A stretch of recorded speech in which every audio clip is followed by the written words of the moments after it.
Hello my dear friends, how is life. Welcome to learn English online with Krishna.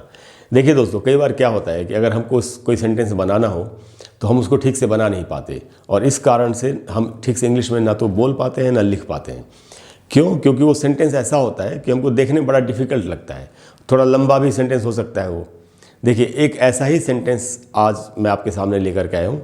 मैं आपको इस sentence का analysis करके दिखाऊंगा कि ये सेंटेंस कैसे बना है, इसमें कितनी चीज़ें हैं। आपको ध्यान से एक एक बात को समझना चाहिए, आपको बहुत कुछ सीखने का मौका मिलेगा। देखिए, ये जो सेंटेंस है दोस्तों, मैंने लिख के इधर रखा हुआ ये सेंटेंस है कि आई डो नॉट नो, कोई कह रहा है I do not know who stole the money, कि मैं नहीं जानता कि पैसे किसने चुराए। अब अगर आप देखेंगे तो इस सेंटेंस के दो हिस्से हैं। पहला हिस्सा है आई डो नॉट नो, कि भाई मैं नहीं जानता। ये जो हिस्सा है ये किस टेंस में लिखा हुआ है? ये सिंपल प्रेजेंट टेंस में या प्रेजेंट इंडेफिनिट टेंस में लिखा हुआ है। और ये जो हिस्सा है ये पास्ट टेंस में लिखा हुआ है, हु स्टोल द मनी। देखिए, स्टील बने होता है चुराना, और उसका सेकंड फॉर्म होता है स्टोल। तो इस सेंटेंस को अब किस टेंस में कहा जाएगा, कि किस टेंस का ये सेंटेंस है? पूरा सेंटेंस जो है वो सिंपल प्रेजेंट टेंस में ही है। कैसे? अब समझते हैं एक एक बात को।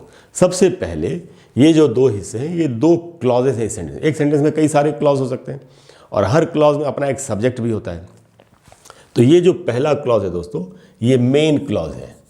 मेन क्लॉज ये है, और जो दूसरा क्लॉज है वो डिपेंडेंट क्लॉज है।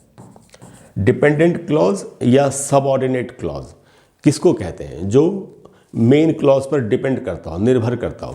क्योंकि अगर उसको अलग अकेले यूज़ किया जाए तो उसकी कोई मीनिंग नहीं बनेगी। जैसे अगर हम सिर्फ इतना बोले हु स्टोल द मनी, तो उसकी कोई मीनिंग नहीं बन रही है। इसीलिए ये जो क्लॉज है ये इस क्लॉज के ऊपर डिपेंड करता है। इसीलिए इसको डिपेंडेंट क्लॉज या सबऑर्डिनेट क्लॉज भी आप बोल सकते हैं। डिपेंडेंट क्लॉज है ये, जो मेन क्लॉज पर डिपेंडेंट है अपनी मीनिंग के लिए। ये है पहली बात कि इसमें दो क्लॉजेज हैं, एक है मेन क्लॉज, एक है डिपेंडेंट क्लॉज। दूसरी बात, ये जो डिपेंडेंट क्लॉज है ये असल में एक नाउन क्लॉज है। नाउन क्लॉज क्या होता है?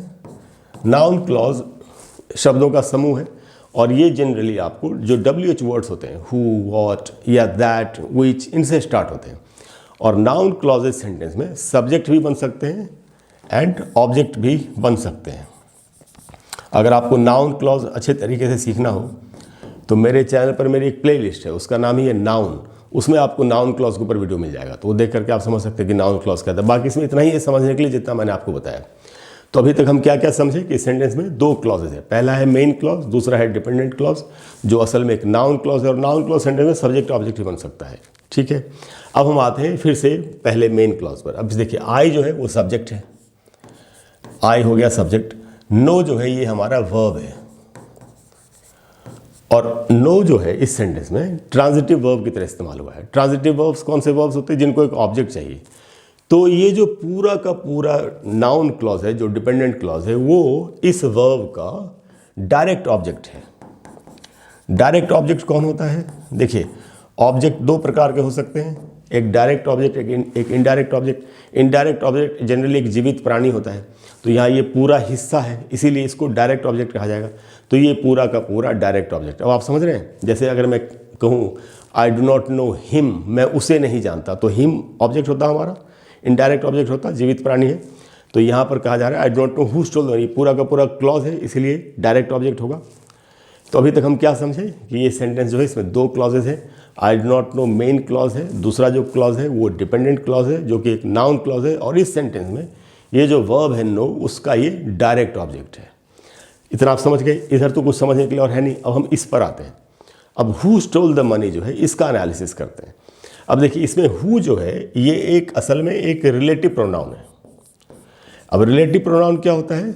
जो किसी नाउन के लिए लगता है। तो अब यहाँ तो कोई नाउन है नहीं, तो किसके लिए लग रहा है ये? तो ये एक ऐसा केस है कि जो अननोन आदमी है, जिसने पैसे चुराए, उसके लिए हु लग रहा है। I do not know who stole the money, तो ये जो रिलेटिव प्रोनाउन है हु, वो उस अननोन आदमी के लिए लग रहा है। तो हु हम समझ गए। और ये जो हिस्सा है स्टोल द मनी, ये अच्छा, हु हमेशा नॉमिनेटिव केस में यानी कि सब्जेक्ट होता है। इस क्लॉज में हु ही सब्जेक्ट है, पहले वाले मेन क्लॉज में आई सब्जेक्ट है। और ये जो दूसरा सबऑर्डिनेट क्लॉज है, जो कि एक नाउन क्लॉज है और जो कि इस वर्ब का डायरेक्ट ऑब्जेक्ट है, इसमें हु सब्जेक्ट है। और ये जो हिस्सा है स्टोल द मनी, ये इसका प्रेडिकेट है, सब्जेक्ट का। प्रेडिकेट क्या होता है? शब्दों का समूह है जिसमें एक वर्ब होना ही चाहिए। तो यहाँ पर स्टोल द मनी जो प्रेडिकेट है वो हु के बारे में बता रहे हैं कि उसने क्या काम किया, उसके एक्शन को बता रहे हैं। तो ये है दोस्तों इस सेंटेंस का पूरा एनालिसिस। अगर आपको इस तरह का और भी एनालिसिस चाहिए तो आप अपना सेंटेंस मुझे लिख भी सकते हैं कमेंट्स में, मैं उसका एनालिसिस करके आपको बता दूंगा। मुझे उम्मीद है कि आपको बहुत कुछ नया सीखने को मिला होगा। कोई भी ऐसा सेंटेंस हो तो आप कमेंट्स में लिखिए। Thank you very much, I will see you soon, bye bye.